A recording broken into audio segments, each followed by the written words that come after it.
poor girl. I'm sorry, but I haven't any change. I want to change up a crown. Here, take this for supper. Sorry, I really haven't. Wait. Here's 3 halfpence, and that's usually good. Here, you be careful. Better give him a size first. There's a bloke there behind the pillar clicking that every blessing what you're saying. I ain't done nothing wrong by speaking to the gentleman. I'm a righteous self-last if I keep up the curve. I'm a respectable girl, so help me. I never spoke to her except ask him to buy a flower off me. What's on the route? What's Mother doing tonight? There's a check taking her down. Oh, sir, don't let him charge me. You don't know what it means to me. They'll take away me character and drive me on the street for speaking to gentlemen. There, who's hurting you, you silly girl? What do you take me for? Oh, me bankrupt, I never said a word. Shut up. Do I look like a policeman? What'd you take down me words for? How do I know you took me down right? You just show me what you wrote about me. Oh, what's that? That ain't proper writing. I can't read it. I can. I say cotton, bar flour for poor girl. Oh, it's because they call him Kitten. I meant no harm. Oh, sir, don't let him lie. Charging me for one like that. You... Charge? I meant no charge. Really, sir, you're not be protecting me against young women. Anybody can see that a girl meant no harm. He ain't a tick. He's a gentleman. Look at his shoes. And how are your people down in Chelsea? Who told you me people come from Chelsea? Never mind, it is. How do you come up to be so far east? You were born in Lisbon Grove. Oh, well, Miss Emily, even listen, Grove. It was a fist-bump fiction living on to 5 4 6 a week. Live where you like, but stop that noise. Come, you can't touch you. You have a right to live where you like. I'm a good girl, I am. Where do I come from?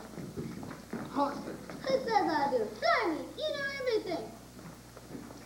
And tell me, where does he come from if you want to go fortune-telling? Cheltenham, Cambridge, Harrow, and India. Quite right. He's no tech. He's a blooming busybody. Hey, sir, do you do this sort of thing for a living on the music halls? I have thought. Perhaps I will someday. He's no gentleman. He ain't dinner fields a poor girl. How do you do it, might I ask? Simple phonetics, the science of speech. That's my job, also my hobby. Anyone can spot an Irishman or Yorkshireman by his robe. I can place man within 6 miles. I can place him within 2 miles in London, sometimes within 2 streets. Or to be ashamed of himself, a manly cad. What is it, living now? Oh yes, right about one. Let him mind his own business and leave a poor girl. Woman! Cease this detestable boo-hooing incident of us. Seek the shelter of some other place of worship. I've a right to be here if I like, same as you. A woman that utters such depressing and disgusting noises has no right to be anywhere. Her not right to live. Remember that you're a human being with a soul and a divine gift of articulate speech. That your native language is the language of Shakespeare, Milton, and the Bible. Don't sit there cooing like a Beelzebub's pigeon. Ow! Look at her, a prisoner of the gutters, condemned by every syllable she utters. By right, she should be taken out and hung for the cold-blooded murder of the English tongue. Ow! Ow! Heavens, what a noise! This is what the British population calls an elementary education. Yes, sir, I think you're picking up words now. Did I? Heading down in Soho Square, dropping H's everywhere, speaking English any way they like. Yes, sir. Did you go to school? What did you take me for, a fool? No one talks in tech instead of tyke. Here a Yorkshireman or worse, here a Cornishman converse. I'd rather hear a quiet singing splash. Chickens cackling in the barn, just like this. God. I ask you, sir, what sort of word is that? It's Owen gone the keeper in her place. Not a wretched clothes, dirty face. Why can't the English teacher change how to speak? This verbal class distinction by now should be unseen. If you spoke as she does, sir, instead of the way you do, why you might be satisfied. I beg your pardon. An Englishman's way of speaking absolutely classifies him. The moment he talks, he makes some other Englishman despise him. But one common language I'm afraid we'll never get.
focus on English. The English that would probably keep her in the gutters to the end of her days.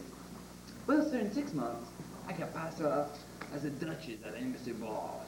I could even get her a job as a lady's maid or a shop's assistant, which requires better English. What's that you say? Yes, you squashed cabbage leaf. You disgracefully noble architecture of these columns. You incarnate insult to the English language. I could pass you off as the Queen of Sheba. Taxi? How you don't believe that, do you, Captain? Well, anything is possible. I myself am a student of Indian dialects. Are you?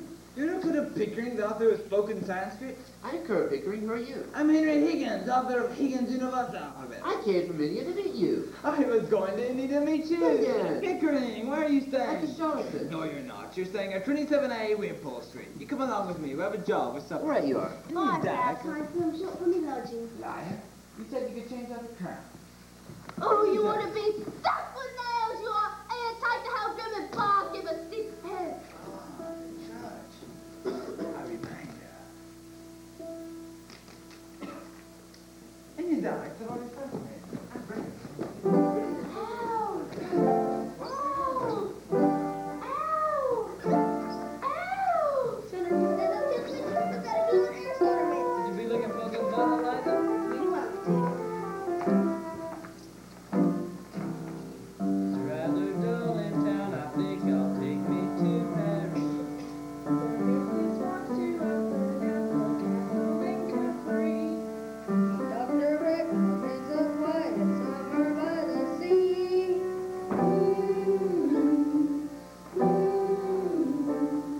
Wouldn't it be lovely?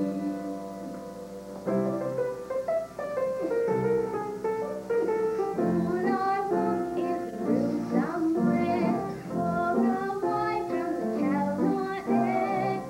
Withdrawn in Norwich, yet wouldn't it be lovely?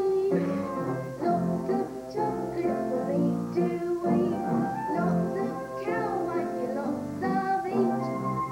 Warm face, warm and warm feet, oh, wouldn't it be lovely? Oh, the lovely picture at the blue I would never budge till spring. Perhaps gather me windowsill. Someone said resting on my knee, warm and tender as he can be. Who takes good care of me? Oh, wouldn't it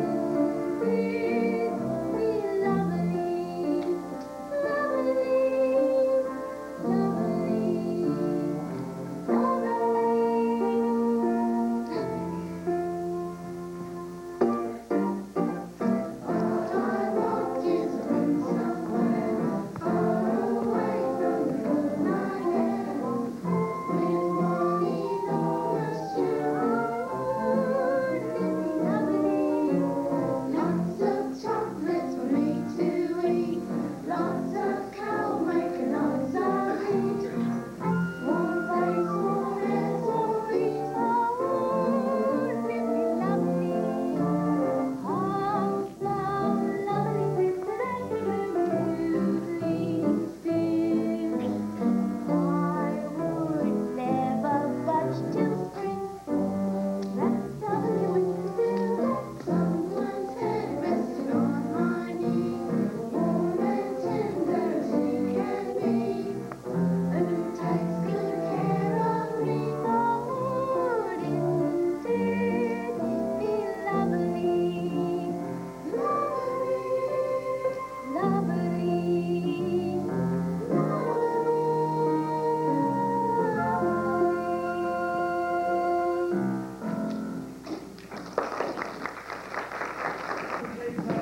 Or Lord John. Come on, Doolittle. Out you go.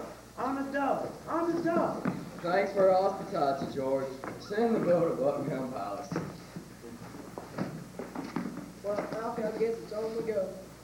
Oh, what do you want to go home for? Liza should be along in a few minutes. What's she up to worth half a crown for, Father? What loves her? Loves her. That's a laugh. You ain't been ill for months. What's that got to do with it? What's half a crown after all I give her?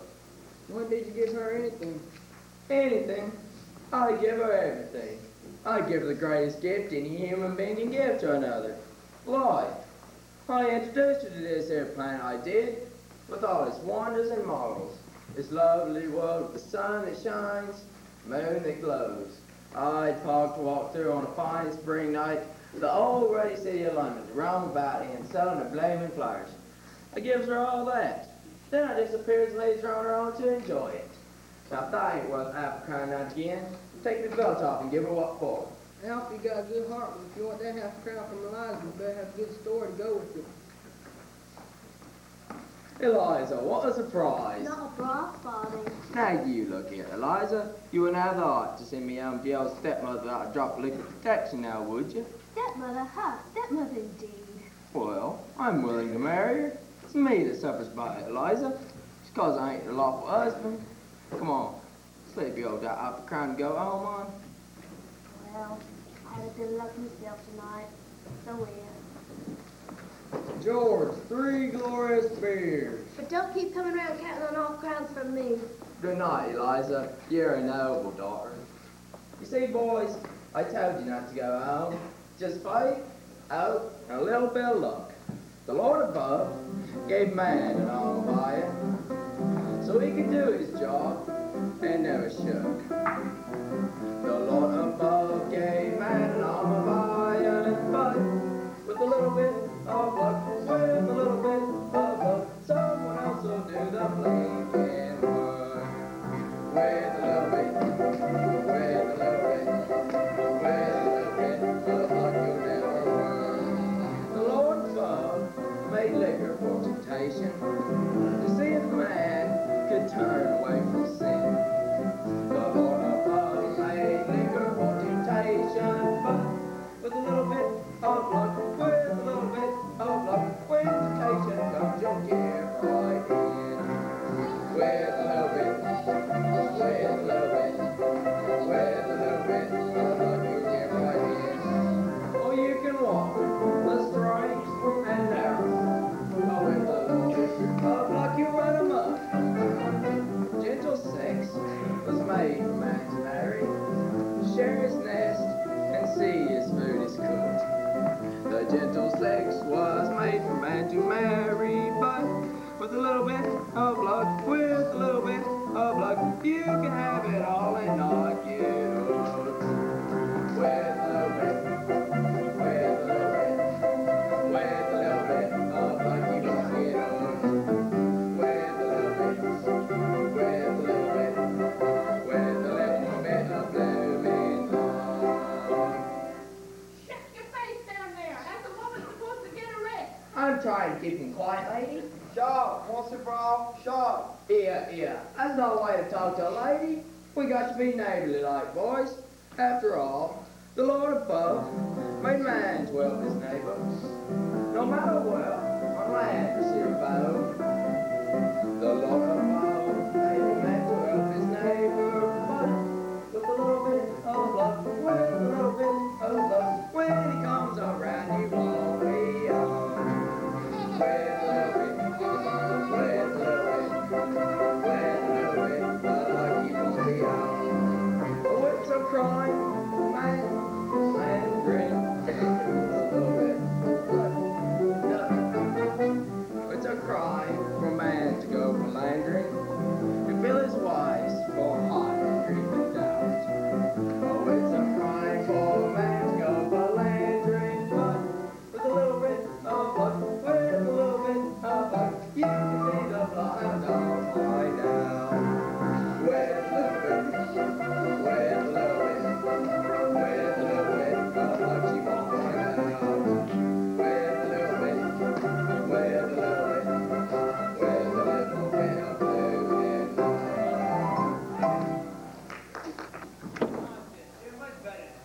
But it's a feel for Australia listen to all these foul sounds in the dark. I'm quite done for this afternoon. Mr. Higgins, how you there? Yes, Mr. Pence, what is it? A young woman has seen, sir. A young woman? What does she want? Has she an interesting accent? Something dreadful, sir.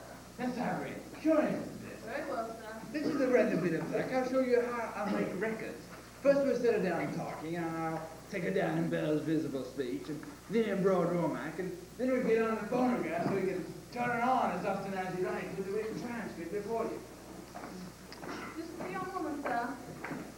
Oh, no. This is the girl I just done last night. She's no use to me. I have other records I wanted to listen growing, or I'm not going to waste another still long time. If you're off to do, I don't want you. Oh, don't be so soft. You ain't had what it's done for yet. Did you tell him I'm coming in a taxi? Nonsense, girl. What do you think a gentleman might be against because what you can? Oh, we are proud. Well, he ain't above giving lessons, not him. I heard him say so. Well, he ain't come here asking for any compliment. If my money's not good enough, I can go elsewhere. Give it up for what? Good enough for you, yeah, you know, don't you? I've come to have lessons I have, and the price of it too, make no mistake. Well, what do you expect me to say? Well, if you was a gentleman, you might ask me to sit down, I think. Don't I tell you I'm bringing you business? Vicky, if somebody else's bag, you should sit down. I'll try to just throw it out the window. Oh, it won't be called baggage when I'm offered to pay like any lady. But what is it you want? I want to be a lady in a flower shop instead of selling flowers at the corner of Tottenham Court Road. They won't take me unless I could talk more genteel. He said he could teach me. Here I am ready to pay, not asking any favor, and he treats me as if I was dirt. I know what lessons cost, and I'm ready to pay. How much? Now you're talking. I thought you'd come off it after you saw Johnson getting a bit what you chucked at me last night. You'd had to drop in, hadn't you? Sit down. Well, if you're gonna make a compliment. Sit down! What is your name?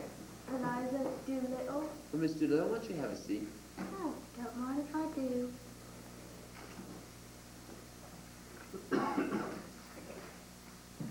Now, how much do you propose to pay me for these lessons? Oh, I know it's right. A lady friend of mine gets French lessons from a real French gentleman for 18 pence an hour. Well, you wouldn't have the face to ask me the same for teaching me my own language as you would for French. So won't give more than a shilling. Take it or leave it.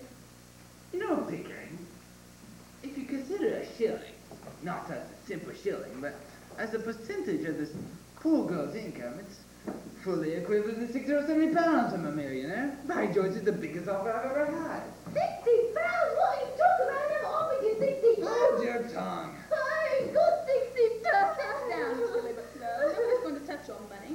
Made to touch you with a broomstick if you don't stop sniveling. Now sit down. Oh, who would think you was my father? If I decided to teach you, I'd be worse than two fathers to you. Now here. What's this for? To wipe your eyes. To wipe any part of your face that feels moist. And remember, that is a handkerchief, and that is a sleeve. And don't mistake one for the other if you wish to become a lady in a shop. Higgins, I'm interested. What about that boast you made where you said you could make great Dutchess at Timothy Ball? If you can make that good, I'd say you're the greatest teacher alive. I bet you the expenses. I'll even pay for the lessons. Oh, you're real good. Thank you, Captain. You know it's almost irresistible. She's so deliciously low. So horribly dirty. Oh, I did. He washed me face and hands up all the time I did. I'll take it. I'll make a Dutch into this dragon-tailed Duchess now. I'll start today. Now listen to me. Take her away, Mrs. Pierce, and then she gets in any trouble, wallop her. But take her away first and clean her. Sandpaper if it won't come off any other way. Is there a good fire in the kitchen? Yes. Take all the clothes off and bond them. Just ring up and order some new ones. Just wrap her in brown paper to make up. Oh, you're no gentleman. You're not to talk of such things. I'm a good girl, I am, and I know the likes of you I We do. want none of your son prudery here, young woman. You got to learn to behave like a duchess. Now take her away, Mrs. Pierce. And she gives you any trouble, wallop her. Oh, I'll call the police, I will. Sir, I've no place to put her. Put her in the dustbin. Ow! Higgins, do be reasonable. You must be reasonable, Mr. Higgins. Really, you must. You can't just walk over everyone like this. Walk over everybody? My dear Mrs. Pierce, my dear Pickering. I never had the slightest intention of walking over anybody. I merely suggested that we should be kind to this poor girl. If I did not express myself clearly, it's because I did not want to hurt her delicacy. Oh, yes. But, sir, you can't take a girl like that who was picking a pebble on a beach. Why not? Why not? You don't know anything about her. What about her parents? Why, she may be married. Gone. See, as the girl very properly says, gone. Who's married me? By George, Eliza. The streets would be strewn with the bodies of men, treating themselves for your sake before I've done with you. Yeah, I'm going away. He's off his chump, he is. I don't want no balmies teaching me. Oh, indeed I might, am I? Never mind, Mrs. Bill. Don't order the new clothes. Throw her out. Stop, Miss Higgins. I won't allow it. Go home to your parents, girl. I ain't got no parents. There you are. She ain't got no parents. What's all the fuss about? She's no use to anybody but me, so take it upstairs. But, sir, what's to become of her? Did she be paid anything? Oh, do be sensible, sir. Why don't offer her she want with money? She'll have her food and clothes here. She'll only drink if you give her money. Oh, you're a brute. It's a lie. Nobody ever saw the sight of liquor on me. Oh, sir, you're a gentleman. Don't let him speak to me like that. Hey, don't you think the girl has some feelings? No, I don't think so. No, I ain't feeling too any bother. Have you liked her? Mr. Higgins, I must know on what terms the girl is to be here. What's to become of her when you finish your duty? You must look ahead of us. What's to become of her if you leave her in the gutter after we left? That's her own business, sir, not yours. Well, when I'm done with her, we'll just throw her back in the gutter and that would be our business again, so that's all right. Hey, I've had enough of this. I'm going. Hey, Ison, have a talk it? I don't want to know what might be in him. I've heard a girl's damn drugged by the like of you. There's your good face. I want. And you do that. She'll walk to the bells every day. When I've had it only 2 lives lost to talk it out of me now. Think of it. Think of chocolates and taxis and gold and diamonds. Now I don't want no gold and no diamonds. I'm a good girl, I am. Higgins, forget the intrusion. But if this girl's, Mrs. Pierce is quite right. If this girl's to place herself in your hands for 6 months and experiment and teach it, she must thoroughly understand what she's doing. Eliza, you're to stay here for the next 6 months, learning to speak beautifully like a lady in a foreshop. If you're good and do whatever you're told, just live in a proper bedroom, have lots to eat, and have money to buy chocolates at the cranes and taxis. But if you're not in idle, you're to stay in the back kitchen among the black beetles and be watched by Mrs. Willis with a broomstick. At the end of 6 months, you'll be taken to Buckingham Palace in a carriage beautifully dressed. If the king finds out you're not a lady, you'll be taken by the police to the Tower of London, where your head will be cut off as a warning to other presumptuous blackguards. But if you're not found out, you'll have a president of London for 7 and 6 to start life out as a lady in shop. If you refuse this offer, you will be the most ungrateful, wicked girl, and the angels will weep for you. Sounds like great? I don't understand a word. Could I put it more plain than Billy, Mrs. Bills? Come with me, Eliza. Thank you, Mrs. Bills. Bundle off to the bathroom. You're a great bully you are. I won't stay if I don't like you. No fool that nobody wanted me.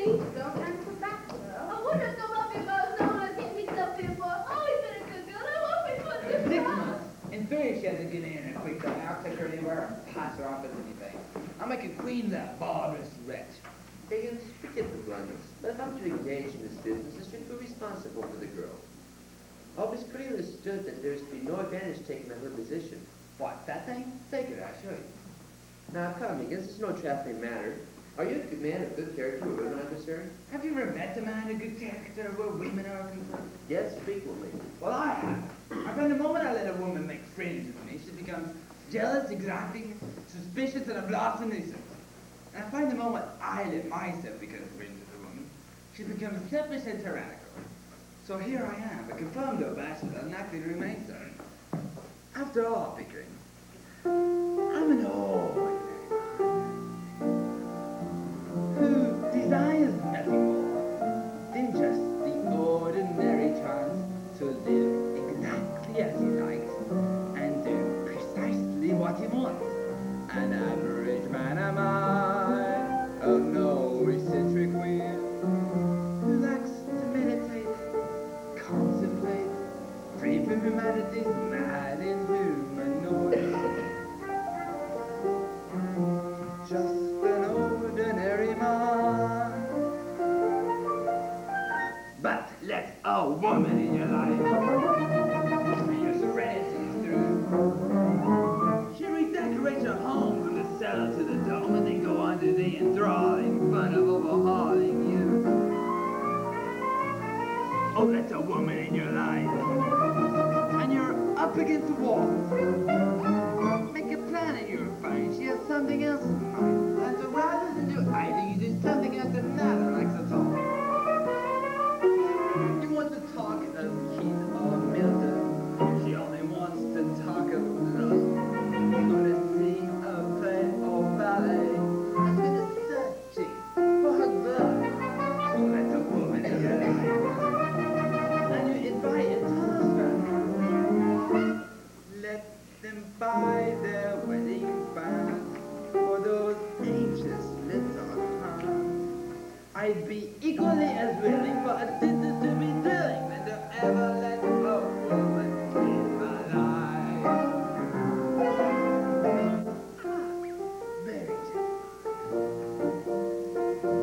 Even tempered and Ganesian, whom you never hear coming, who has the milk of human kindness by the quarts in every vein, a patient man am I, down to my fingertips, the sort who never could, ever would, let an insulting remark escape his lips.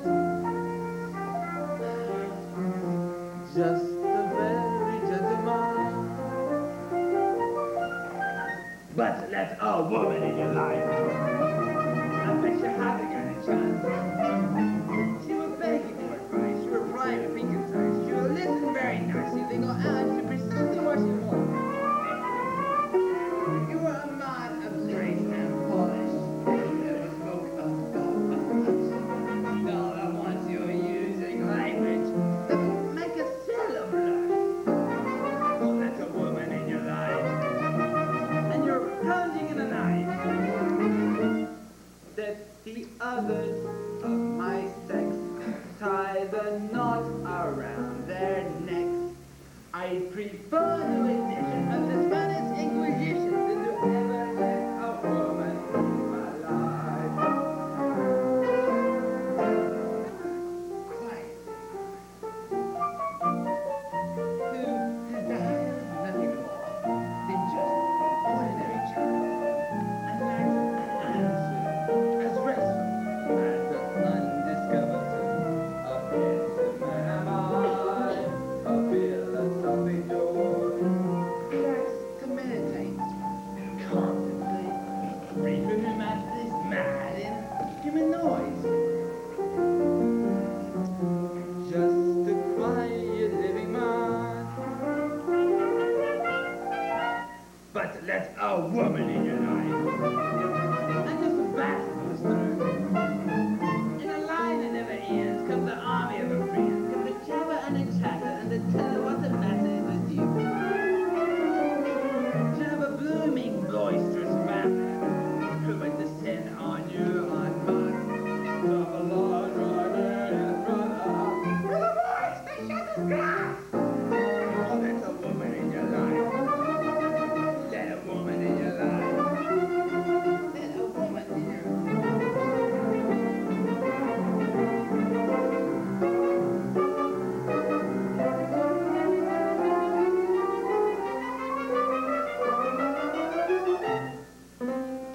I shall never let a woman in my life. Before I taste it, Come on, Doolittle, out you go. What do you think this is? I ain't running no carriages off.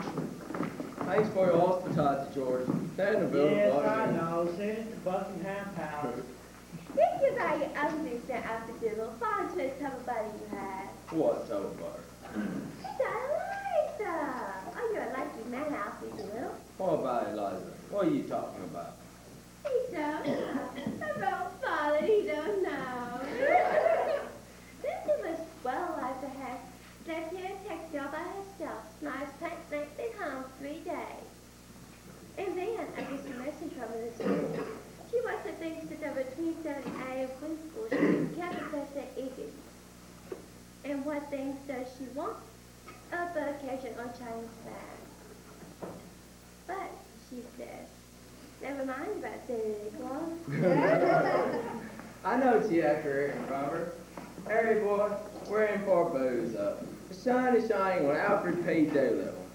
A man was made to else for his children, which is a right and proper thing to do. A man was made to else for his children, but with a little bit of luck, with a little bit of luck, they'll go out and start supporting you.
But she does it properly, of course. Is that all, Mr. No, sir, the mail.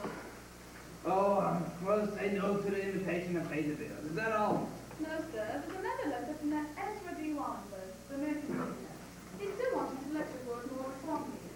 Oh, throw it away. But, sir, the third one he's written. You can at least answer it. All right, leave it on the desk. I'll try to get to it.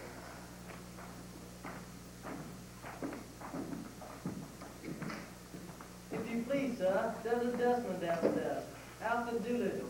He wants to see you. He said you have his daughter here. You, I say. Send the blackguard in. It may not be a blackguard. Nonsense. Of course it's a blackguard. Whether he is or isn't, we should have some trouble with him. I think not. If there's any trouble, he should have it with me, not I with him. Doolittle, sir. Professor Egan's? Up here. What? Good morning, Governor. I come about a very serious matter, Governor. Brought up in Hounsville? Under Welsh, I should think. What do you want, Doolittle? I want my daughter. That's what I want, see? Of course you do. You're her father, aren't you? I know you have a spark of family feeling there. She's in there. Take her away. What? Take her away. Do you suppose I'm going to keep your daughter for you? Now, look here, Governor. Is this reasonable? Is it fair to take advantage of a man like this? The girl belongs to me. You got her. Where do I come in? How dare you come in here and try to blackmail me? You sent her on purpose. I don't take a man up like that, Governor. The police shall take you up. This is a plot to extort money back there. As a telephone, the police don't want. Have I asked you for a brass farthing? I live to this gentleman here. Have I said a what about me? What else did you come for? What bloke come for? Be human, Governor. Alfred, you sent her on purpose. So help me, Governor, I never did. Then how did you know she was here? I'll tell you, Governor, if you only let me go a word in, I'm willing to tell you. I'm wanting to tell you. I'm waiting to tell you.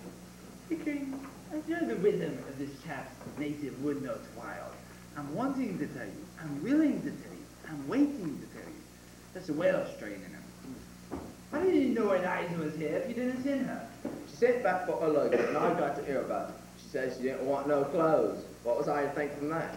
I ask you, as a pariah, what was I to think?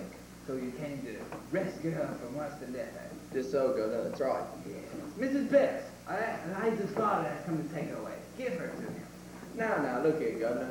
You and me is men of the world, ain't we? Oh, men of the world, are we? You better leave me.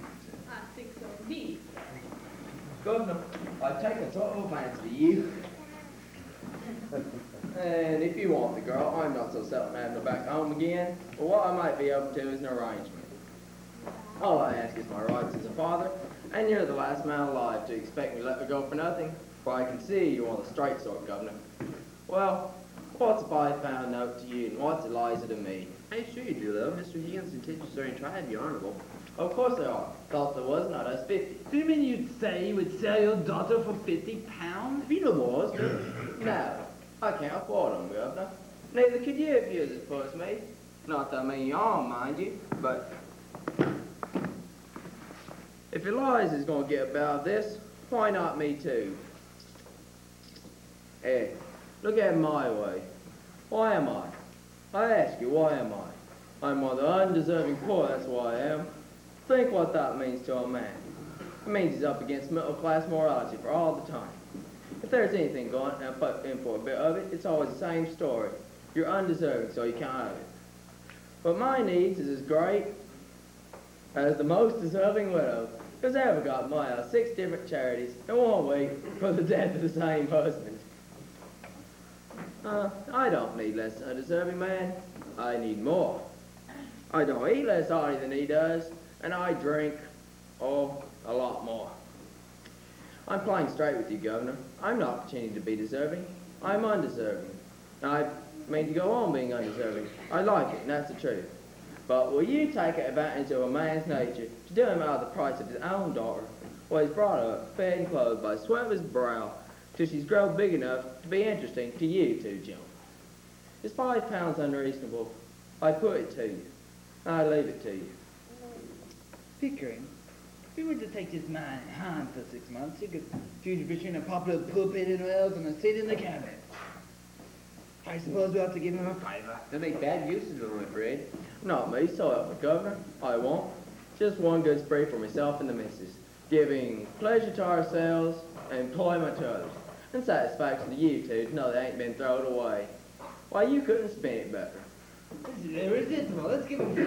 Oh, no, Governor. £10 is a lot of money. It makes a man feel crude a lot.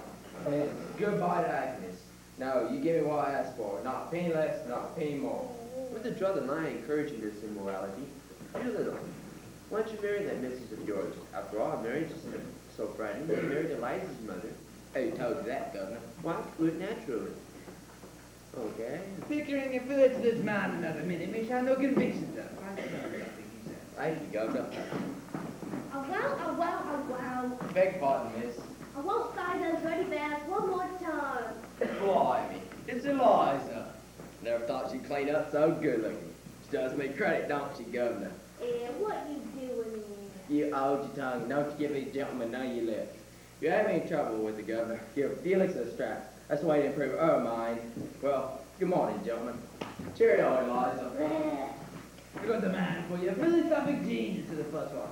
Mrs. Pierce, write to Mr. Israel Wallingford and tell him if he wants an extra to get in touch with Mr. Alfred P. Doolittle, a common dustman, but one of the most original moralists in England. Yes, sir. What do you come for? Say your vows. I know me vows I knew before I came. If you know them, say them. I-E-I-O-U. Stop! A-E-I-O-U. That's what I said. I-E-I-O-U. I've been saying it for 3 days and I won't say it no more. Mr. Doolittle, try to understand. Who you think bang, Pickering? It's the military man you ought to know that. Drilling is what you need. Now you leave well on, or she'll be sending to you for sympathy. Very well, if you insist, but do try to have a little patience with her. Of course. Say A. No, what you like? A. I.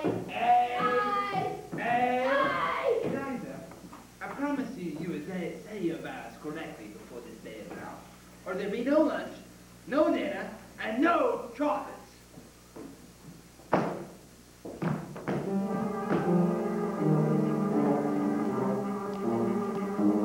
Just you white, Henry Higgins, just you white.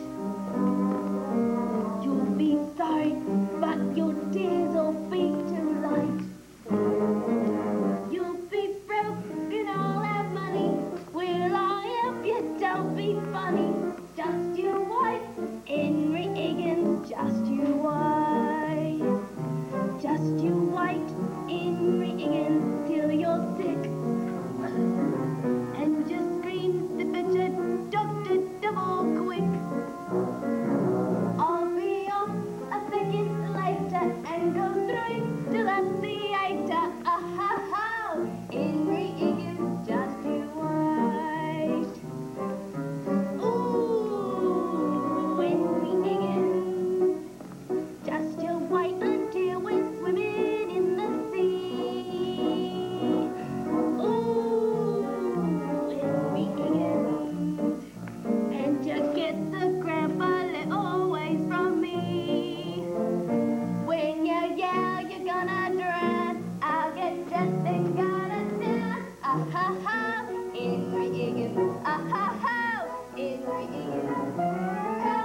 before you get in the bed where you used to say your prayers.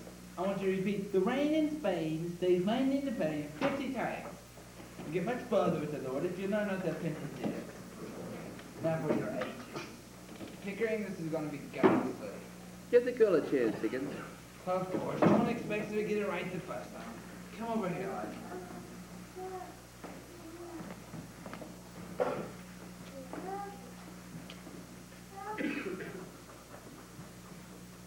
Now, do you see this flame? Every time you say your letter H correctly, the flame will waver. Every time you drop the H, the flame will remain stationary. In time, your ear will hit it, and that's when you know when you're correct. Now, watch closely.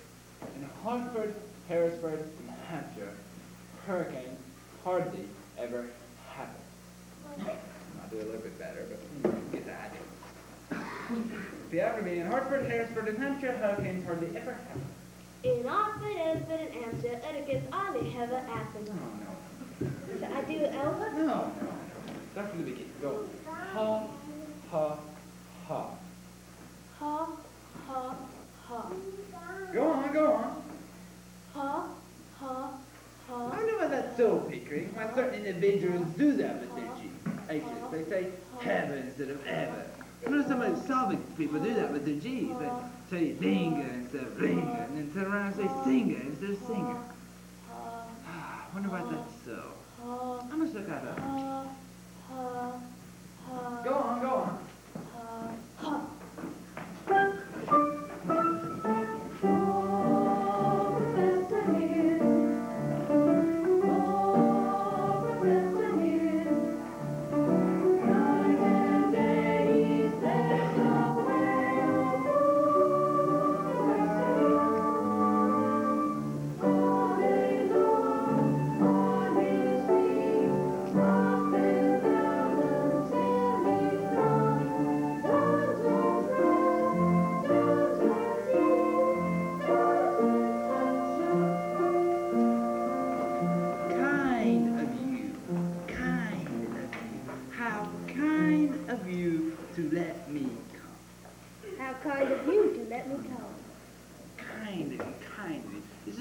Cup of tea. Say cup of tea.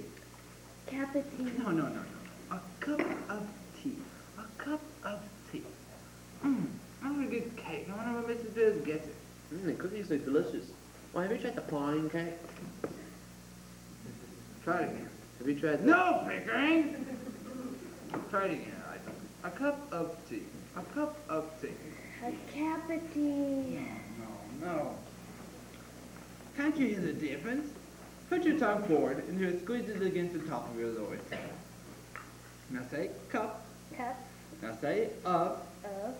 Now say cup, up. Cup, up. Glorious tea, Williams. Finish the cookie. I'm gonna touch it. I can eat another bite. Be ashamed of base. I'm not gonna wait. I know someone who's a mischief on the cookie.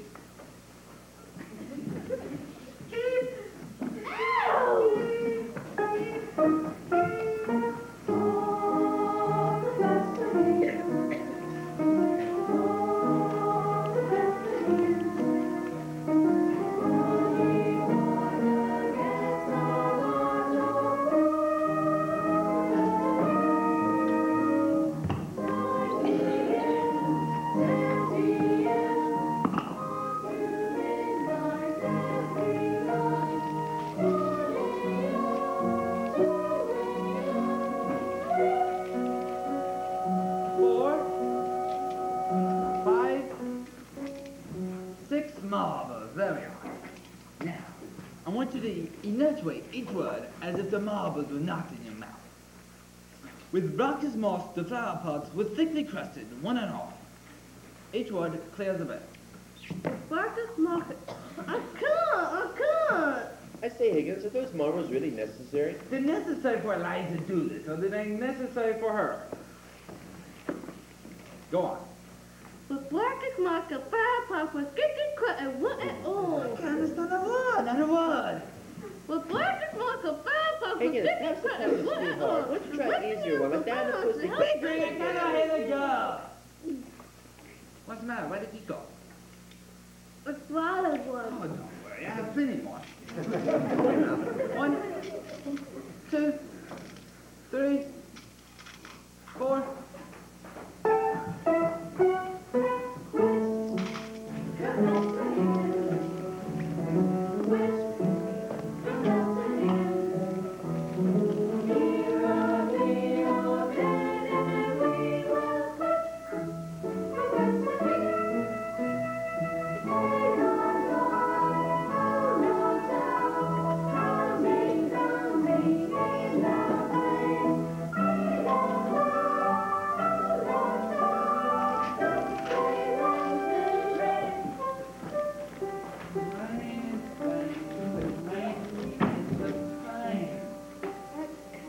I'm so tired. I'm so tired.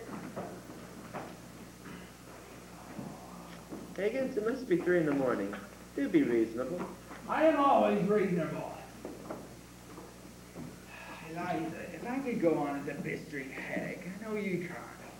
I have a headache too. I know your headaches. I know you're tired. I know your nerves are as raw as meat in a butcher's window. But think of what you're doing. Think of what you're trying to accomplish. The majesty and grandeur of the English language. The greatest possession we have. Noblest sentiments and thoughts that will flow to the heart of man are contained in its extraordinary and imaginative musical pictures of sound. And that's what you set yourself out to conquer, Eliza. And conquer it. You will.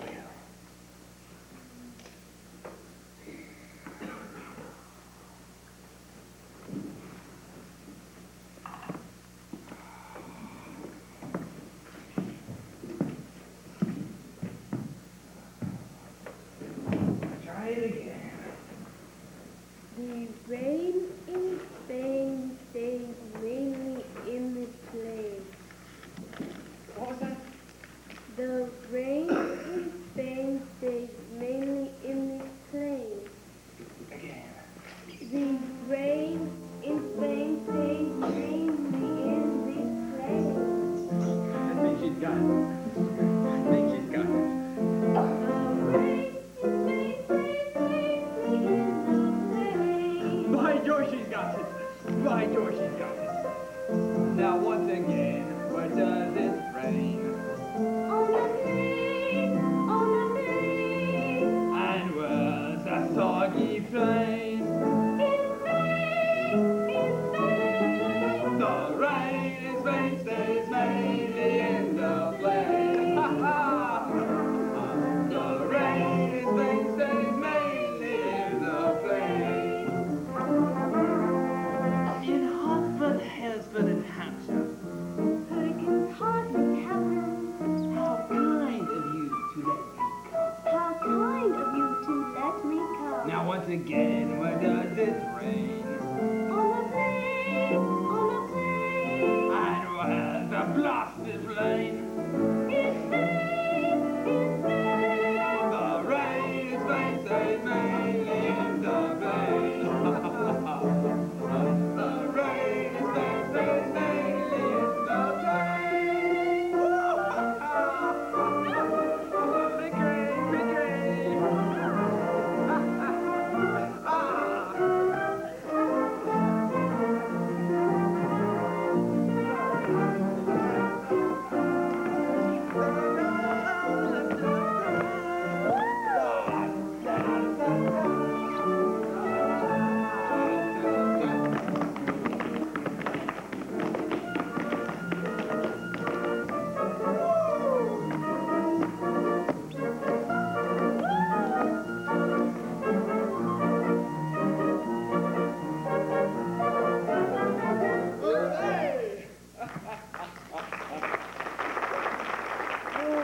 We're making fine progress, Pickering. I think the time has come to try her out.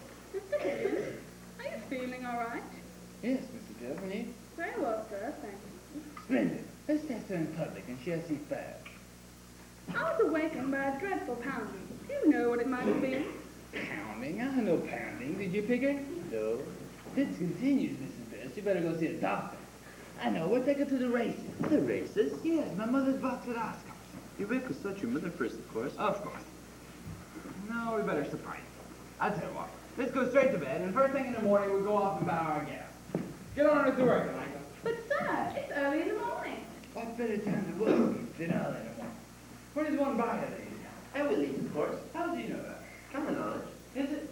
Well, you must be interested in your flowery. I hate those sort of down, sort of weed here, weed there. I want something modest, simple, and elegant.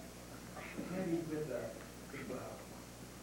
Yes, I think it's You've all been working much too hard. I believe the strain is beginning to show. Eliza, I don't care what Mr. Higgins says, you must put down your book and go to bed. I couldn't go to bed. I had to lie to try to settle down. Sleep, sleep, I couldn't sleep tonight. But for all the jewels in the crown, I could have danced all night. I could have danced all night and still have been for I could have spread my wings and done 1,000 things I've never done before. I'll never know what made it so exciting. While it was my heart to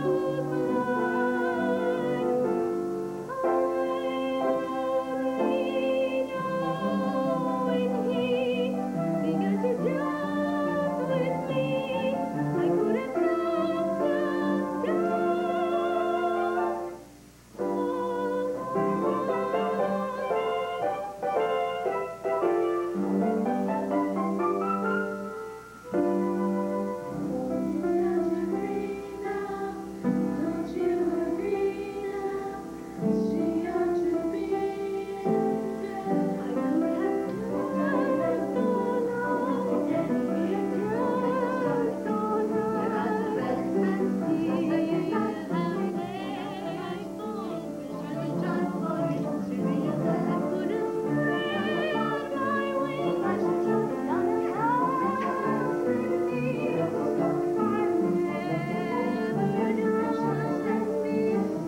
before. I'll never know what made it so exciting.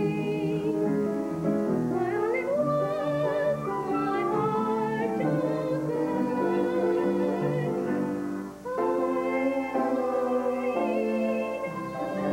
when he began to dance with me, I could have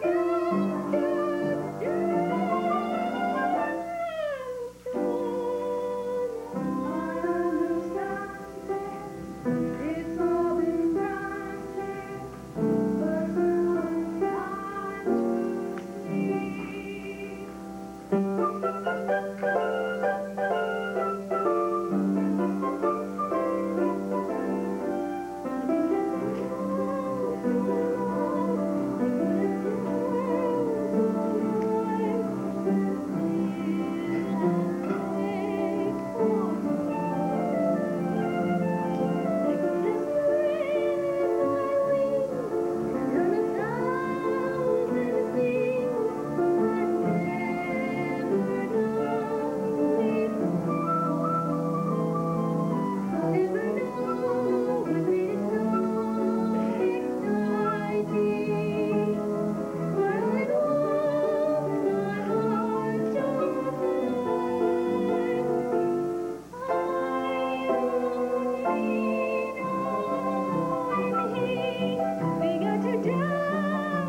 to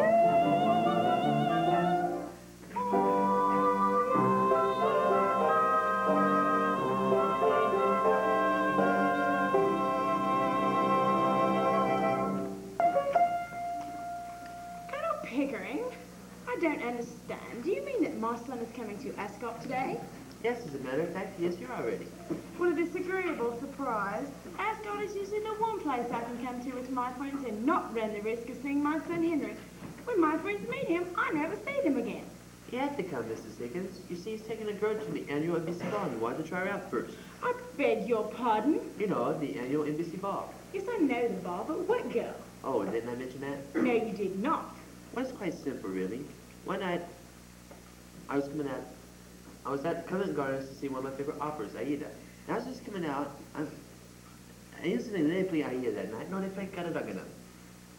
By George, this record one got that Gutta Rugga. No, when this tenor chap came But out. what about the girl, Colonel? Oh, yes, as I was coming out, I met your son Henry. Henry, too, met Miss Doolittle, who is now living with him. Lives with Henry? Is it a love affair? Heavens, no, it's just a flower girl. He picked her up off with the curbstone. A flower girl? Yes, Higgins said to me, Hickory, you see this girl in 6 months, I can make her in Duchess. And I said, nonsense. And he came back with, yes, I can. And I said, I bet you can. And I did, and he is. Who wants to live in the apartment, Mrs. Higgins? I must go fetch her now. But, Colonel, am I to understand that my son is bringing a common flower girl from Corbett Garden to my box? Yes, that's it precisely, Mrs. Higgins. Jolly good, Mrs. Higgins. Charles, you better stay close to the car. Maybe leaving abruptly.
You brought a common flower girl from Corbett Garden to my box? Oh, she'll be all right. I've taught her how to speak properly. She has strict orders as to her behavior. She's to stick to 2 subjects, her health and the weather. Sort of fine day and how do you do, and not let herself go on things in general. Now, pull on, darling. You'll be quite safe. Safe? To talk about our health in the middle of a race? Well, she's got to talk about something. Henry, you're not even dressed for a Scot. I changed my shirt. Well, where's the girl now? Being pinned. Some of the clothes we bought didn't quite fit. I told Pickering we should have taken her with us. You're a pretty pair of babies playing with your live dolls. Oh, Mrs. Ironspit Hill. Oh, damn. All these people with you. Mrs. Higgins, is this your celebrated son? I'm sorry to say my celebrated son has no manners.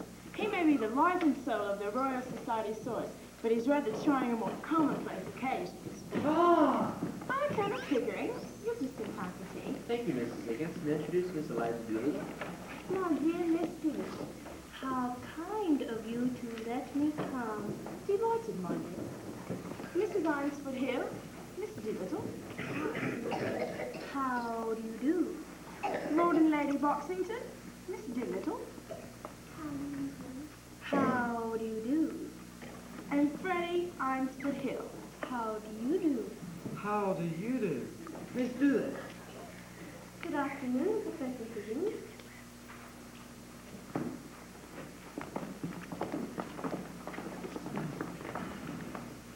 The first race was very exciting, Miss Doolittle. I'm so sorry you missed it. Will it rain, do you think? The rain in Spain stays mainly in the plain. But in Hartford, Hereford, and Hampshire, hurricanes hardly ever happen. How awfully fun. What was wrong with that, young man? I bet I got it right. Sebastian. I do hope we don't have any unseasonably cold stuff. It brings on summer to influenza, and our whole family is susceptible to it. My aunt died of influenza, so they said, but it's my belief they done the old woman in. Done her in? Yes, Lord love you. Why should she die of influenza when she come through diphtheria right enough the year before? Fairly blue that she was. They all thought she was dead, but my father, he kept ladling gin down her throat. Then she came to so sudden she bit the bowl off the spoon. Dear me. Now what call would a woman with that strength in her have to die of influenza? And what's come of a new straw hat that should have come to me? Somebody pinched it, and what I say is, them as pinched it done her in. Done her in? Done her in, did you say? Oh, that's a new small talk. To do somebody in means to kill them. You don't actually believe your aunt killed. Do I not? Them she lived with would have killed for a hat pin, let alone a hat. But it can't have been like the Republic for spirit might have killed her. Not her. Gin was mother's milk to her. Besides, he poured so much down his own throat that he knew the good of it. Do you mean that he drank? Drank? My word, something chronic. Here, what are you sniggering at? The new small talk. You do it so awfully well. If I was doing it proper, what was you sniggering at? Have I said anything I oughtn't? Not at all, my dear. Well, that's a mercy anyhow. What I always say is... Perhaps another time and place in your bed. I'm afraid not, Colonel Pickering. I have a bet on number 7. I'd be so happy if you would take it. You'll enjoy the race ever so much more. That's very kind of you. His name is Dover.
It's been a heavenly day.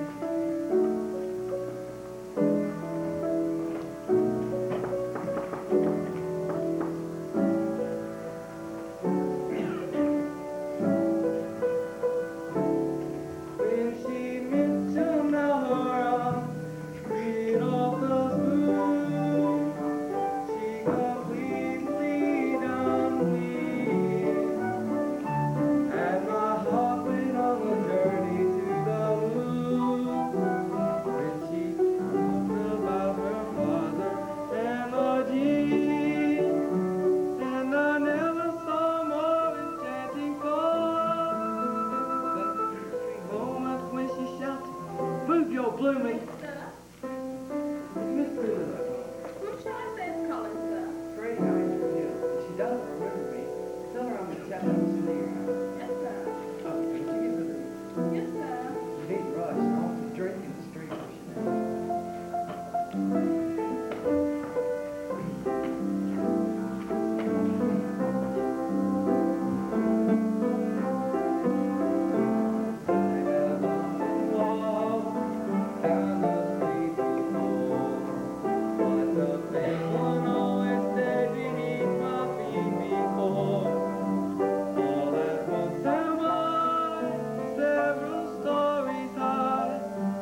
on your head alone. I've been begging you to call this off ever since Ascot. Eliza can do anything. But suppose she's discovered when she makes a ghastly There'll mistake. be no horses at the ball, Pickering. Oh God, if something goes wrong, I don't know what I should do. You can always rejoin your rank. This is no time for flippancy, Higgins. The way you've driven the girl the last 6 weeks is to see it on a balance. Oh, for God's sake, stop pacing up and down. Can't you sit on someplace? Have some port, too kindly enough. I'm nervous. Where is it? It's on the desk. The car is here, sir. Okay, thank you, Mr. Bill. Are you happy, guys? Oh, yes, sir. Thank you. Up for a deal, but the damn gown hasn't been fit. Told you about those French designers. You should have gone to a good English store. You know everybody's on our side. Have some more? No, thank you. It'll calm your nerves. No, thank you. Think she'll retain everything you have in her? We shall see. I suppose she doesn't. Ah, did I lose my bet? You know what I can't stand about you, Higgins? It's your profound arrogancy. At a moment like this, with so much at stake, it's utterly indecent of you not to have a little port. Oh, right. And what does occur? You act like she doesn't matter at all. Of course she matters, Pickering. What could possibly matter more than to take a human being and to create a new human being by giving her a new speech? Why, it's the deepest scout that separates class from class and soul from soul. Oh, she matters immensely.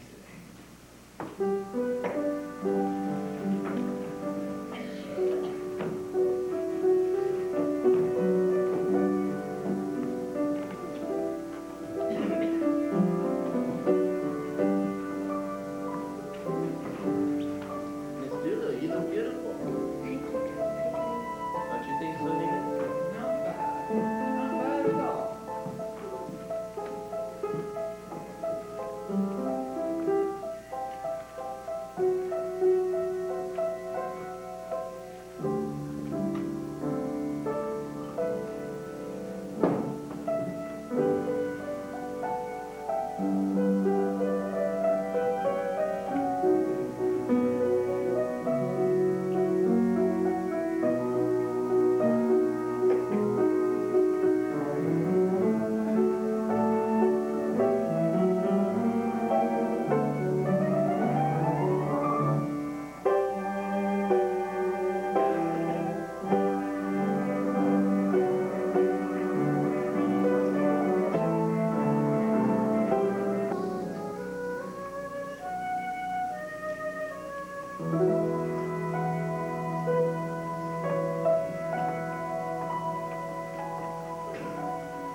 for Mosque away.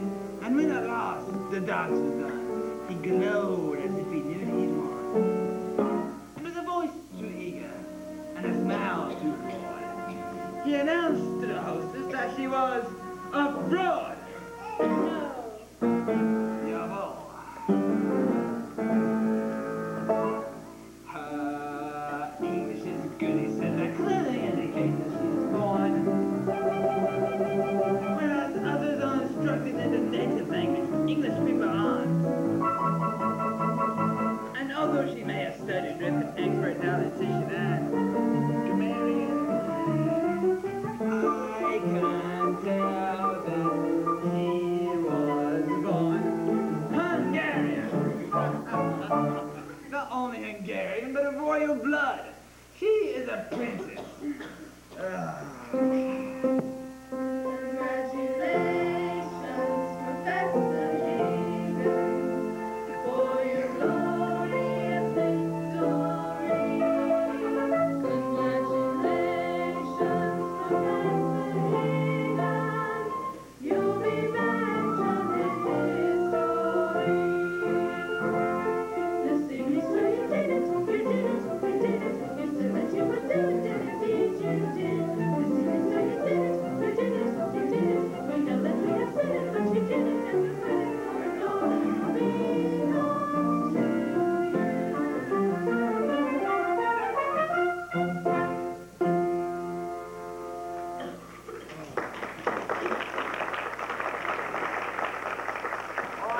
Thank God it's all over. Now, there's nothing more for me to worry about.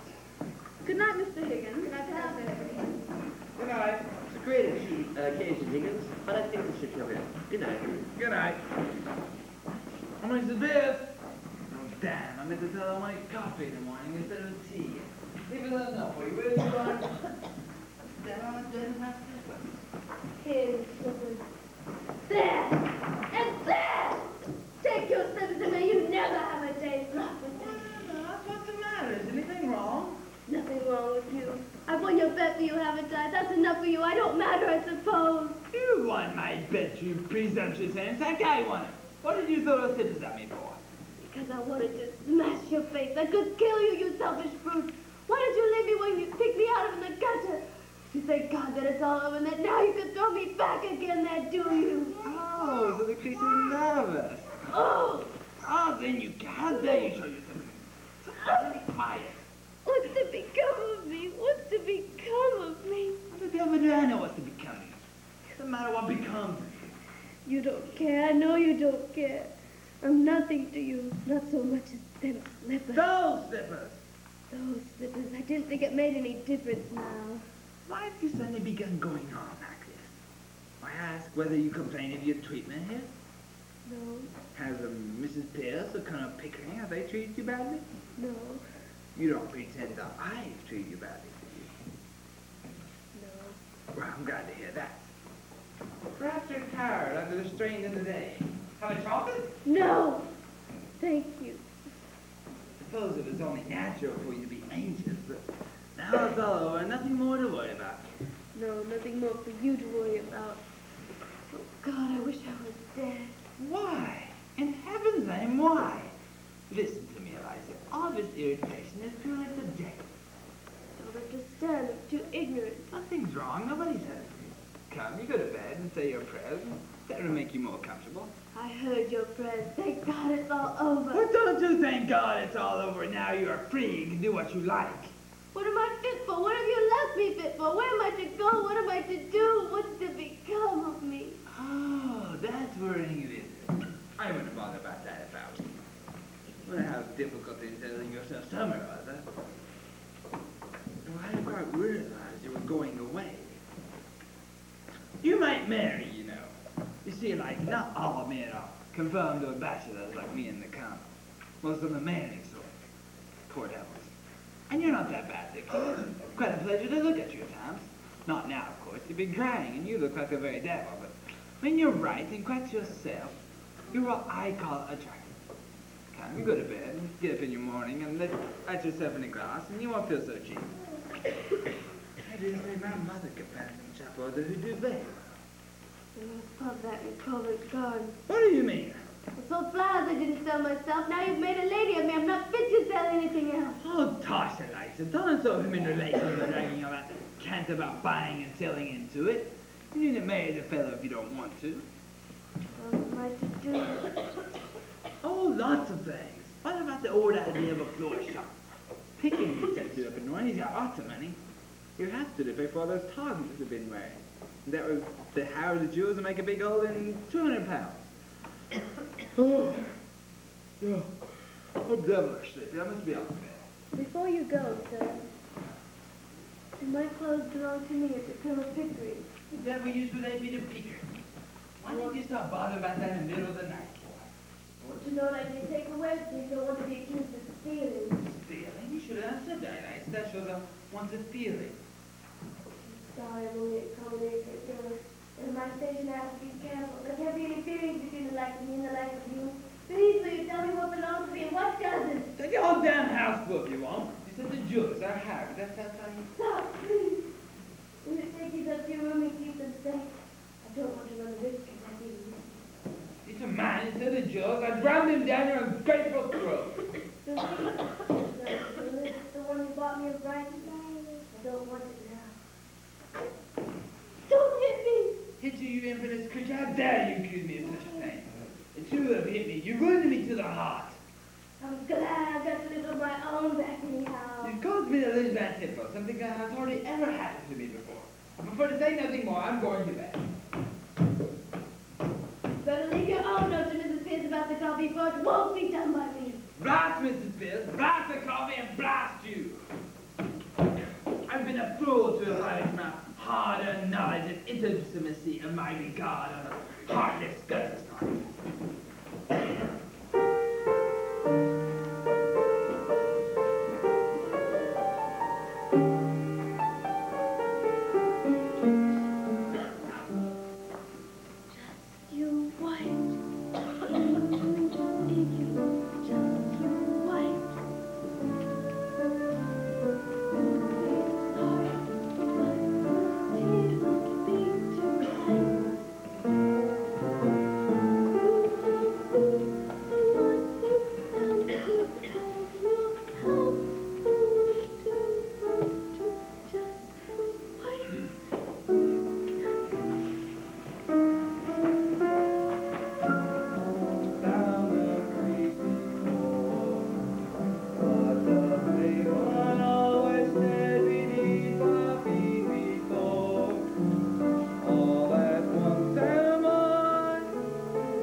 Good night to you, Cecil. Time to go, Alfie. Do come again, Mr. Doolittle. We value your patronage here always. Thank you, my good man. Yeah, take me to the trip to Brighton. Thank you, Mr. Doolittle. Father? You see, Harry, he has no mercy. He sent her down here to spy on me, he did. My own flesh and blood. Well, I'm miserable, all right. You can tell Max straight. What are you talking about? What are y'all dressed up for? As if you didn't know. Go back to that Wimpole Street, though, and tell him what he done to me. What has he done to you? He ruined me, that's all. Destroyed me happiness. Tied me up and delivered me into the hands of middle-class morality. And don't you defend him. Was or was it not him that wrote to an old American blighter named Wallingford, who was giving $5 million to found moral reform societies, told him the most original moralist in all of England was Mr. Alfred P. Doolittle, a common dustman. Sounds like one of his jokes. You may call it a joke, but on me straight, you know. The bloke died and left me 4,000 pounds a year in his blooming will. Well, come on, Alfie. In a couple hours, get to be at church. Church? Yes, church, the deepest talk of all. Well, why do you think I'm all dressed up like a ruddy pallbearer for? Your stepmother wants to marry me. Now I'm respectable, she wants to be respectable. Well, if that's the way you feel about the money, then why don't you give it back? That's the tragedy of it, Eliza. It's easy to say chuck it, but I haven't the nerve. We're all intimidated, Eliza. Intimidated, that's what we are. That's why I am. Bought up. That's what your precious professor has bought me to. Not my precious professor. Oh, sent you back, has he? First he shoves me into the middle class, then he chucks you out for me to support you. All part of his plan. But you double-cross me, Eliza. Don't you come home to me. Don't you take tuppence from me. You stand on your own 2 feet. You're a lady now, and you can do it. It's getting awfully cold out there. I say, you want to come and see me turned off this morning? St. George's, Hanover Square, 10 o'clock. I wouldn't advise it, but you're welcome. No, thank you, Dad. Are you all finished here? Yes, Freddie, I'm finished here. Good luck, Dad.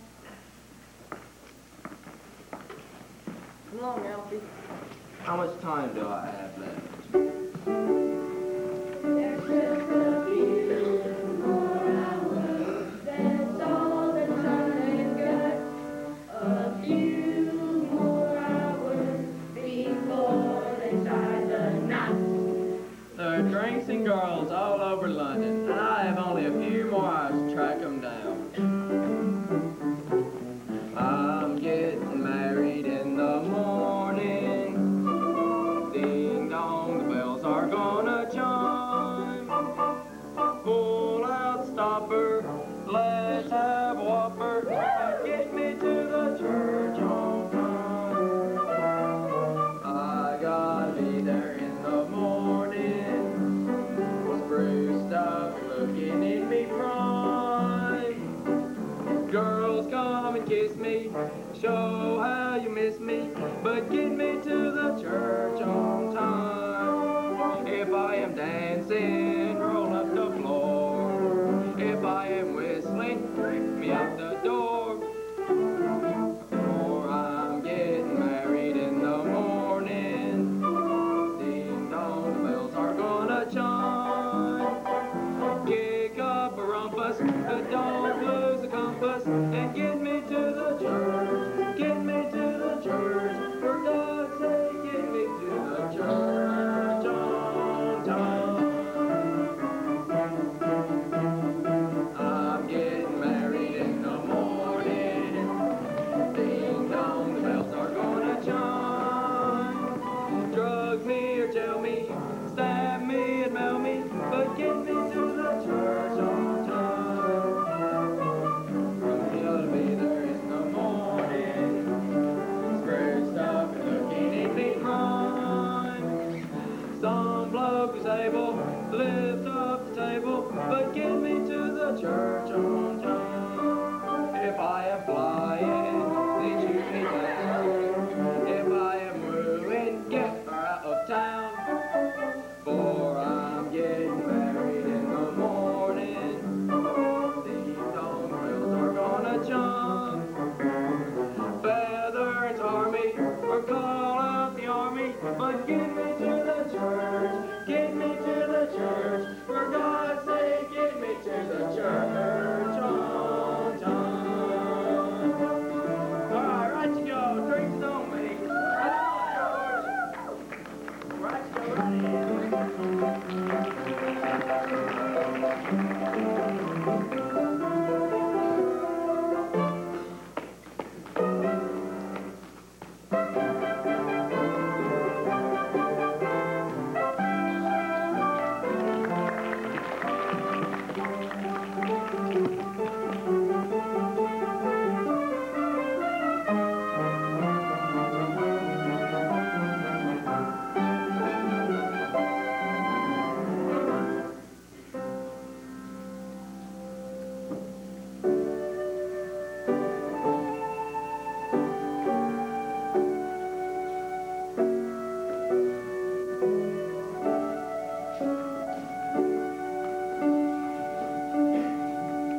Yes, bullshit. She left this morning. Mrs. Smith didn't tell me a word about it. Well, Dad. I don't know what to do. I've got tea this morning instead of coffee. I don't know what appointments I've got. Eliza would know. Of course you know, but damn it, she's gone.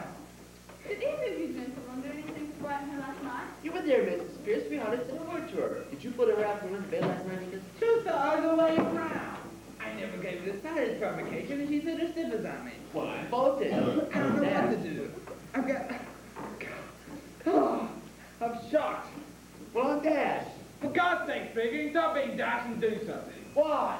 Call the police in heaven's name. What are they there for? You can't give Eliza's name to the police as if she were a thief or a lost umbrella. Why not? I want to find the girl. I paid £5 for it. She belongs to me. Quite right. Mrs. Pierce, can I have some coffee? Yes, sir. Scotland Yard here. Scotland Yard, please. This is Hugh Peakery at 378 Wilkes Street. I'd like to report a missing person. Anything you could do to assist her in her recovery would be greatly appreciated. I'm not under that influence, you know. I see that your superiors were fine. Hello? Ah, yes. Eliza Doolittle. About 21. 5 foot. Right. Green! Green. Her hair? Well, that's with a neutral nondescript color. Blonde. Blonde! Well, you heard what he said, blonde. Yes, this is her residence. Between 3 and 4 in the morning. No relation at all. Just a good friend. Now look here, sir, I don't like the tune of that question. What she does here is art fair. Your turn to get her back here so she can hear doing it.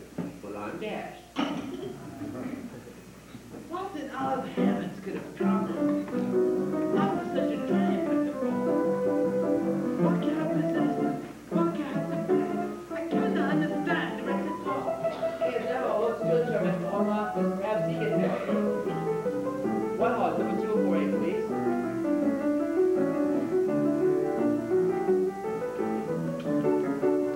Women are irrational, they're daughters. Their heads off with a can't hang around.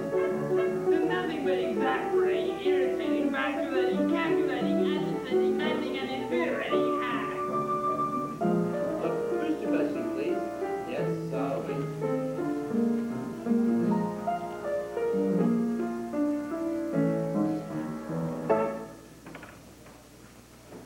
Pickering, why can't a woman be more like a man?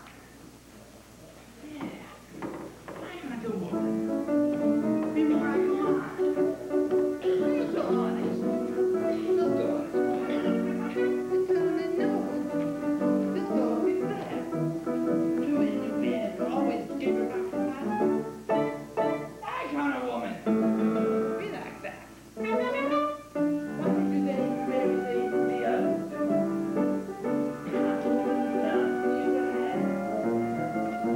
Why do they do everything the mothers do? Why don't they grow up like the fathers? Why can't a woman take after a man? They're so friendly, so easy to please. Whenever you're with them, you always please. Would you be slighted if I didn't speak my eyes? Of course not. Would you be livid if I had a drink with you? Nonsense. Would you be wounded if I never sent it back? Never. Now, why can't a woman be like you? One man in a million may be shocked a bit. Now and then there's one that's like the best. One perhaps who's too lets you down a bit. But by and large, we are a marvelous sex. Why can't a woman take after a man? That's so pleasant. So easy to please. With a companion, you're always at ease. If I were hours late for dinner, would you bet? Of course not. If I forget this little birthday, would you call? Nonsense. Do you complain if I forgot another fellow? Never. Oh, why can't a woman be like us? Hello, Boozy. You never guessed who this is. By George, what a memory. How long has it been? 20 years. That's a lot of water between the continents. Let me see what I call Boozy. There's some other businesses happening at this center, so I was wondering if I could come over to discuss it with you. Yes, that'd be a very good time. Oh, thank you, Boozy. Thank you very much. Mrs. Pierce, I've gone over to the home office. I do hope you find her, Colonel Pickering. Mr. Higgins will miss her. Mr. Higgins, Mr. Last Mr. Higgins, I'll miss her.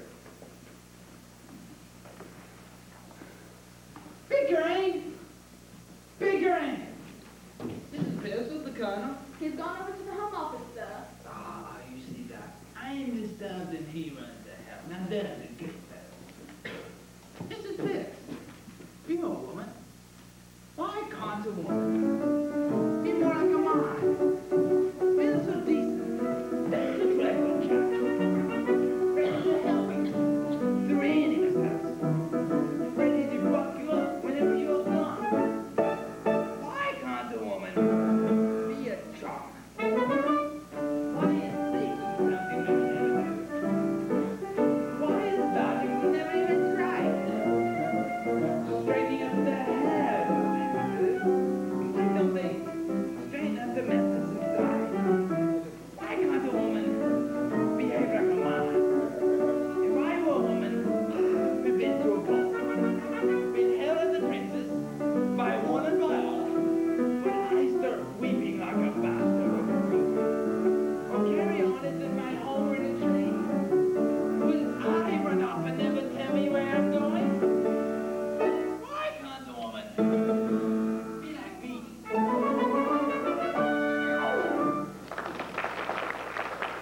Ain't it after you did this wonderful thing for them without making a single mistake? They just sat there and never petted you, never admired you, or told you how splendid you'd been? Not a word. That's simply appalling. I shouldn't have done the slippers at them. I should have done the fire irons. Mother! Mother! I thought it shouldn't be long now. Stay where you are, my dear. Mother, where the devil are you? Mother! But then, you? Good afternoon, Professor Higgins. Are you quite well? Am I? But of course you are. You are never ill. Would you care for some tea? How dare you try that game on me? I taught it to you. You come home once and stop being a pain in here. You've caused me enough trouble for one morning. Very well put, Henry. What one could refuse such an invitation? How does baggage get here in the first place? Eliza came to see me, and I was delighted to have her. And if you don't promise to behave yourself, I shall have to ask you to leave. You mean to put on my Sunday manners for this thing I created of the squash cabbages in the covered garden? That's precisely what I mean. That's ridiculous. How did you ever learn manners with my son around? It was very difficult. I should have never known how ladies and gentlemen behave if it hadn't been for Colonel Pickering. He always showed me that he felt and thought of me as something more than a common flower girl. You see, Mrs. Higgins, apart from the things one can pick up, the difference between a lady and a flower girl is not how she behaves, but how she is treated. I shall always be a flower girl to Professor Higgins because he always treats me as a flower girl when I was good. But I know I shall always be a lady to Colonel Pickering because he always treats me as a lady and always good. Henry, will you stop grinding your teeth? The bishop is here now. Shall I show him to the garden? The bishop and the professor, good heavens. I shall see them in the library. Eliza, if my son starts breaking things, I give you full permission to have him evicted. And Henry, if I were you, I'd stick to two subjects, the weather and your health.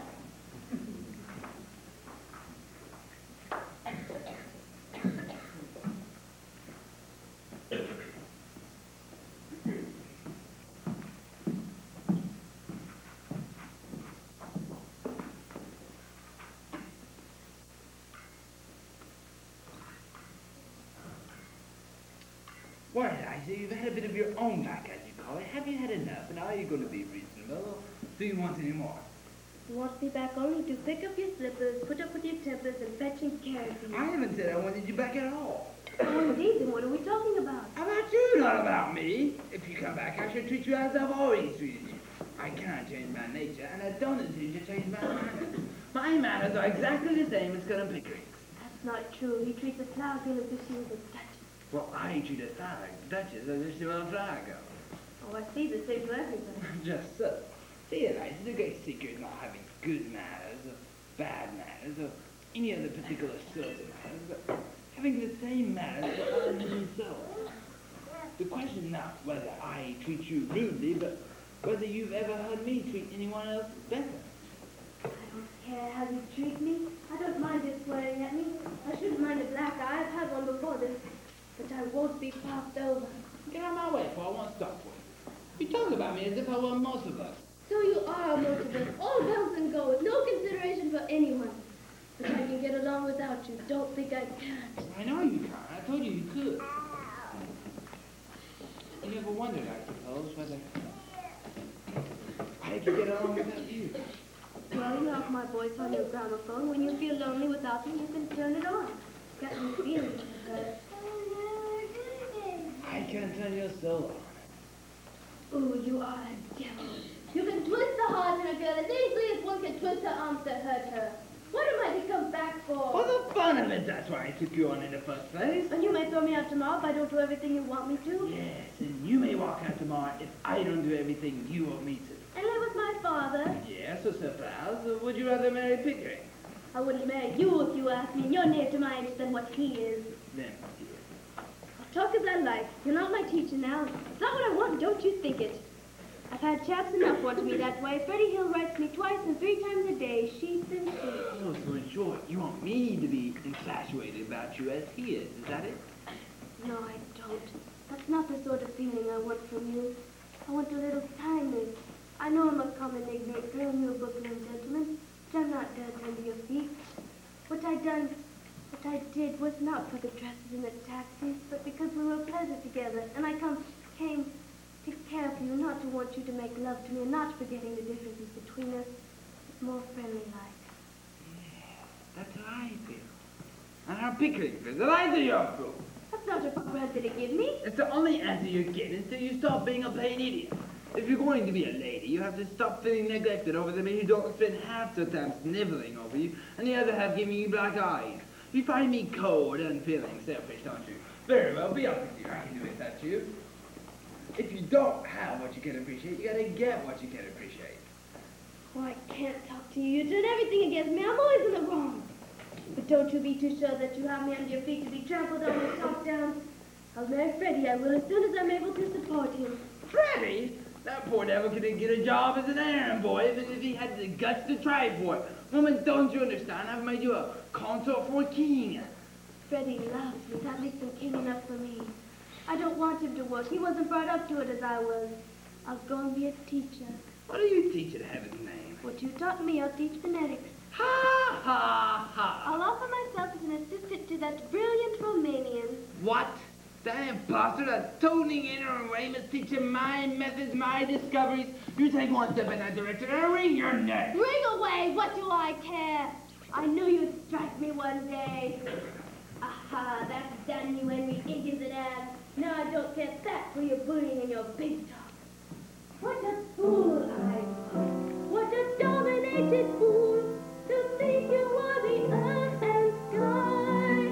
What a fool I was. What an elevated fool. What a fool to have it so was I. Oh, my reverberated friend, you are not the beginning and the end. You infinite hussy. There isn't an idea in your word or a word in your mouth that I haven't put there.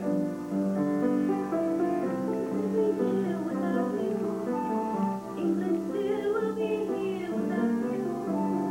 There'll be fruit on the tree and shore by the sea. There'll be crumpets and tea without you. The music will cry without you. Somehow peace will cry without you. And the still will be rain on the land. Maybe even that will remain without you. I can do without you.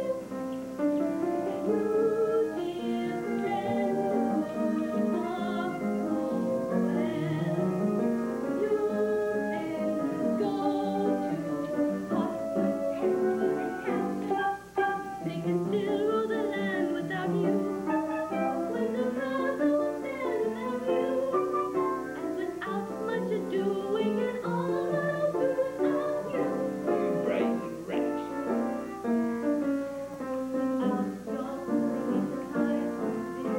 Without your toiling in the earth's bin, without your putting up the sorrow, I can do without nothing. And I shall not feel alone without you. I can stand on my own without you. So go back to your cell. I can do without without. By George, I really did it. I did it. I did it. I said I'd make a woman and succeed. I did it. I knew that I could do it. I knew it. I knew it. I said I'd make a woman, and indeed I did. Eliza, you're magnificent. 5 minutes ago, you're a millstone around my neck. Now you're a terror stranger, a contour battleship. I I feel this way. Goodbye, Professor Higgins. You shall not be seeing me again.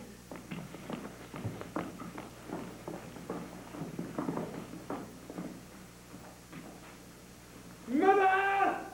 Mother! What is it, Henry? What has happened? She's gone. Well, of course, dear. What did you expect? What am I to do? He was out, I suppose. And so I shall. If the Higgins arches and burns up her little lug, let her take some stuff in her sister. She's an hour to come out a few days of my sunshine. Farewell, be officer. I can do without her. I can do without anyone. I have my own soul, my own spark of divine fire. Bravo, Eliza.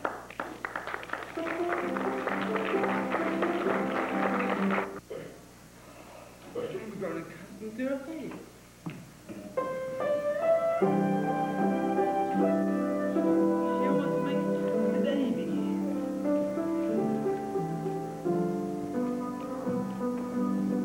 I've grown accustomed to the tune.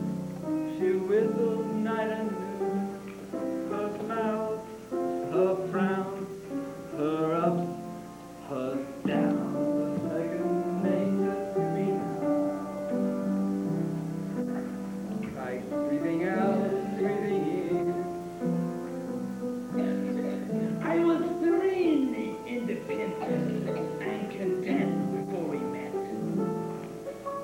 Surely I could always be that way again. And yet I've grown accustomed to her voice, accustomed to her look, accustomed to her face.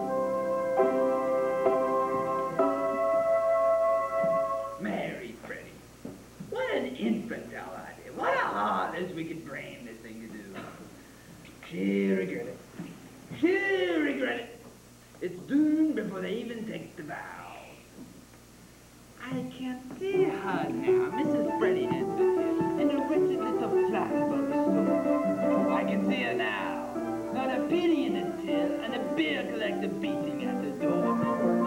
She'll try to teach the things I taught her, and end up selling flowers instead, begging for bread and water, while her husband has his breakfast in bed.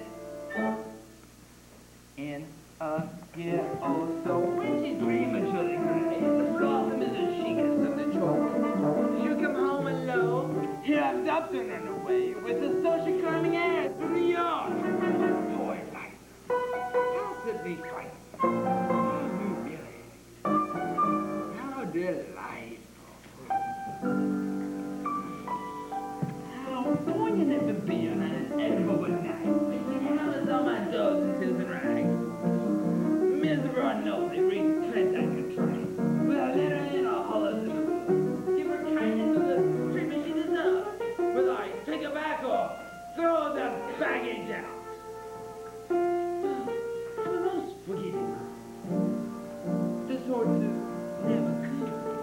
Never will. Take a position and staunchly never budge. Just the most forgiving mom.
Eliza?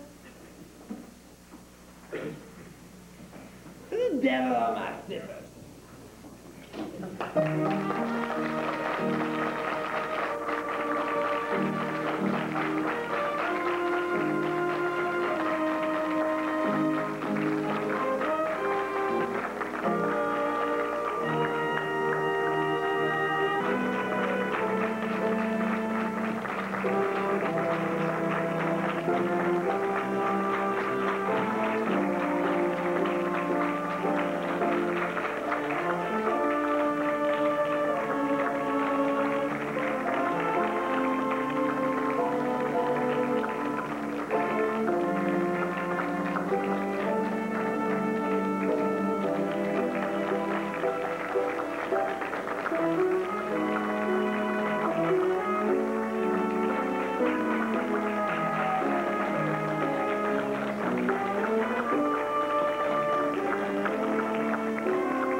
Hi, Mom. We've been in there, looking at the camera. That's good.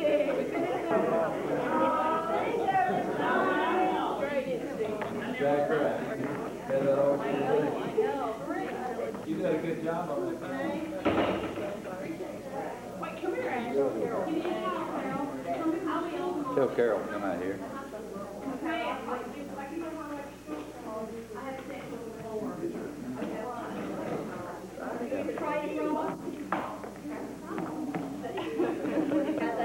Thank you.